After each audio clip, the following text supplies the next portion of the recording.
ओम शांति। आज 1 अगस्त 2026 शनिवार के प्यारे बाप दादा के अनमोल मधुर महावाक्य हैं। आज की मुरली के सार में सद्गति दाता बाबा ने अपना कल्याण करने के लिए अटेंशन दिलाते कहा कि अब बाप बच्चों को फरमान करते हैं, मुझे याद करो, तुम पर चिंतन को छोड़ अपना कल्याण करो, दूसरे के चिंतन में जाओ ही नहीं और सब बातों को छोड़ अपना कल्याण करो। बाबा कहे जरमुई जगमुई छोड़ दो, नहीं तो अपना ही नुकसान कर देंगे। तुम बच्चे यहाँ आए हो सोने जैसा बनने, तो औरों को भी रास्ता बताओ। सतो प्रधान बनने का उपाय ही है एक बाप की याद। याद में रहने से अंत मते सौगति हो जाएंगी। फिर करण करावन हार का पाठ सिद्ध करते कहा कि बाप कहते हैं, मैं इस समय आकर स्थापना करता कराता हूँ, इसलिए मुझे करण करावन हार कहते हैं।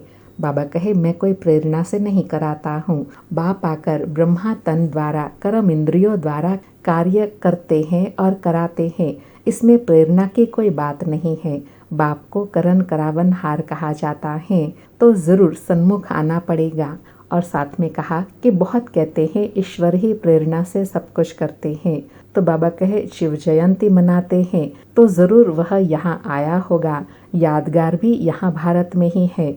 अगर प्रेरणा से कार्य कराते तो उनके यादगार यहाँ धरती पर कैसे होते। तो बाबा कहे ज़रूर मैं आता हूँ, कर्म इंद्रियों द्वारा कर्म कराता भी हूँ करता भी हूँ, तभी मुझे करण करावन हार कहा जाता है। बाबा कहे जब तक कर्म इंद्रियों का आधार न ले तब तक मुरली कैसे सुनाऊं। ज्ञान का सागर है तो ज्ञान सुनाएंगे, तभी तो सिद्ध होगा कि भगवान बाप ज्ञान का सागर हैं। फिर सेवा के लिए कहा कि जहाँ जहाँ यज्ञ तप आदि होते हैं, मंदिर होते हैं, वहाँ जाकर तुम बच्चों को समझाना है कि जिनकी तुम भक्ति करते आए हो उनकी बायोग्राफी को समझने से तुम देवता बन सकते हो। समझाना है देवी देवताओं ने जीवन मुक्ति कैसे प्राप्त की, आकर समझो। और साथ में कहा कि तुम बच्चे ही अभी बाप से जीवन कहानी सुनते हो, तुम बच्चों को कितनी समझ मिली है। परम पिता परमात्मा की जीवन कहानी कोई भी नहीं जानते, तुम बच्चे अभी परम पिता परमात्मा की जीवन कहानी जानते हो, यानी तुम अभी सृष्टि के आदि मध्य अंत को जानते हो, क्योंकि बाप आदि मध्य अंत का ज्ञान आकर देते हैं। फिर बहुत विशेष बात बताई कि बच्चे बहुत अच्छी रीति जानते हैं कि यह सब आत्मा और शरीर रूपी कपड़े धोए जाते हैं। यह है बेहद की बड़ी मशीनरी, इसलिए गाया भी जाता है मूत पलीती कपड़ धोई। इन कपड़ों की बात नहीं है, यह है शरीर की बात। आत्मा को योग बल से धोना है। इस समय 5 तत्व तमो प्रधान है, तो शरीर भी ऐसे बनते हैं। अब बाबा शरीर आत्मा प्रकृति के 5 तत्व को पावन सतो प्रधान बनाते हैं, अर्थात सुखदायी बनाते हैं। फिर कहा कि गाते हैं तो प्यार का सागर है, तो बाबा कहे सिर्फ प्यार का सागर ही नहीं, ज्ञान का सागर, सुख का सागर, आनंद का सागर, पवित्रता का सागर। बाप आकर अभी ज्ञान देते हैं। इस ज्ञान की प्रारब्ध फिर आधा कल्प चलती है, अर्थात ज्ञान की प्रारब्ध से तुम आधा कल्प सुखी रहते हो। और स्मृति दिलाई कि भगवान भक्ति का फल सन्मुख आकर देते हैं। भक्ति का फल है ज्ञान, ज्ञान से सद्गति देते हैं। सो बाप आकर अभी पुजारी से पूज्य बनाते हैं। जब पूज्य होते हैं तो संपन्न होते हैं, सुखी होते हैं। और साथ में कहा कि इस समय 3 चीज़ें हैं, एक है अज्ञान अंधियारा, दूसरा है ज्ञान और तीसरा है विज्ञान। बाबा आकर अभी ज्ञान से आधा कल्प के लिए अंधकार दूर करते हैं, अर्थात सद्गति में ले जाते हैं, जिसको विज्ञान कहा जाता है। विज्ञान अर्थात मुक्ति और जीवन मुक्ति अभी बाप आकर देते हैं। और विशेष पवित्रता की धारणा के लिए कहा कि कई बच्चे हैं जो समझते हैं कि अपवित्र बनने से तो अच्छा है हम बर्तन साफ करें, झाड़ू पोछा लगाए, परंतु हम पवित्र रहेंगे। तो बाबा कहे इसमें बहुत हिम्मत चाहिए। जब कोई बाप की शरण में आते हैं तो माया फिर लड़ना शुरू करती है। 5 विकारों की बीमारी और ही अधिक उथल खाती है। तो बाबा कहे पहले तो यह पक्का निश्चय होना चाहिए कि हम आत्मा हैं, बाप की संतान हैं, हमें पवित्र बनना है। बाबा कहे तो पहले तो यह निश्चय होना चाहिए हम जीते जी मरे हुए हैं, यहाँ से लंगर हमारा उठ चुका है, अब हम रूहानी यात्रा पर जा रहे हैं। लेकिन बाबा कहे अभी गृहस्थ व्यवहार में रहते कमल फूल समान पवित्र बन याद की यात्रा पर रहना है।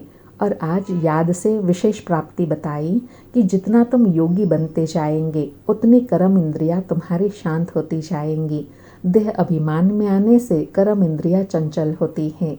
अभी आत्मा जानती है हमको याद से प्राप्तियां हो रही हैं। शरीर से अलग हो जाएंगे तो कर्म इंद्रियां शांत हो जाएंगी। बाबा कहे सन्यासी लोग दवाई लेकर कर्म इंद्रियों को शांत करते हैं, वह है हठ योग। तुमको तो योग से काम लेना है।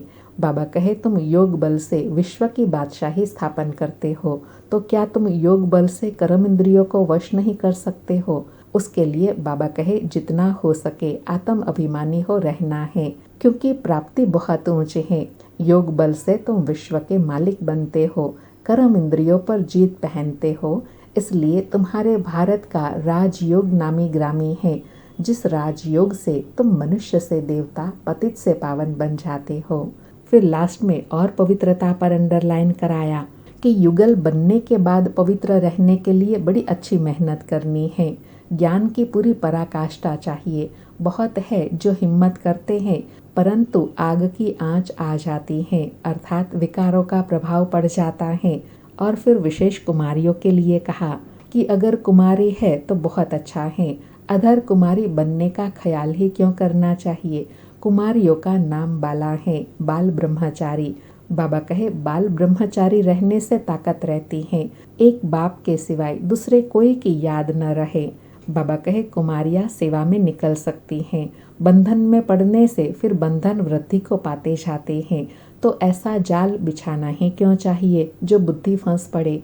और अंडरलाइन कराते कहा कि कुमारी हो रहना बड़ा अच्छा है। स्टूडेंट लाइफ पवित्र लाइफ होती है, बुद्धि फ्रेश रहती है। और कुमारों को भी अधर कुमार नहीं बनना है। कुमारों के लिए यादगार है भीष्म पितामह, अपने को पवित्र बनाना है, फंसना नहीं है। सुनते हैं प्यारे बाप दादा के अनमोल मधुर महावाक्य। आज बाबा कहे मीठे बच्चे पर चिंतन छोड़ अपना कल्याण करो, तुम सोने जैसा बनकर औरों को रास्ता बताओ। मीठे बच्चे पर चिंतन छोड़ अपना कल्याण करो, तुम सोने जैसा बनकर औरों को रास्ता बताओ। आज मुरली से प्रश्न है, अशरीरी बनने का अभ्यास जो सदा करते रहते उनकी मुख्य निशानी सुनाओ। उत्तर में बाबा कहे वे हठ से अपनी कर्म इंद्रियों को वश नहीं करते, लेकिन उनकी कर्म इंद्रियां स्वतः शीतल हो जाती हैं। हम आत्मा भाई भाई हैं, यह स्मृति स्वतः रहती है। देह अभिमान छूट जाता है, नाम रूप का नशा खत्म हो जाता है, दूसरों की याद नहीं आती है। आज मुरली में गीत बजा तो प्यार का सागर है। सारी मुरली से धारणा के लिए सार है। पहला पॉइंट, निश्चय बुद्धि बन जीते जी इस पुरानी दुनिया से अपना लंगर उठा लेना है। बाप के हर फरमान को पालन कर अपना कल्याण करना है। दूसरा, दूसरों का चिंतन छोड़ अपनी बुद्धि को स्वच्छ सोने जैसा बनाना है। जरमुई जगमुई में अपना समय नष्ट नहीं करना है।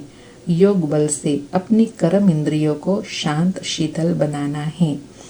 आज प्यारे सतगुरु का वरदान है, अपनी विजय व सफलता को निश्चित समझकर सदा निश्चिंत रहने वाले निश्चय बुद्धि भव।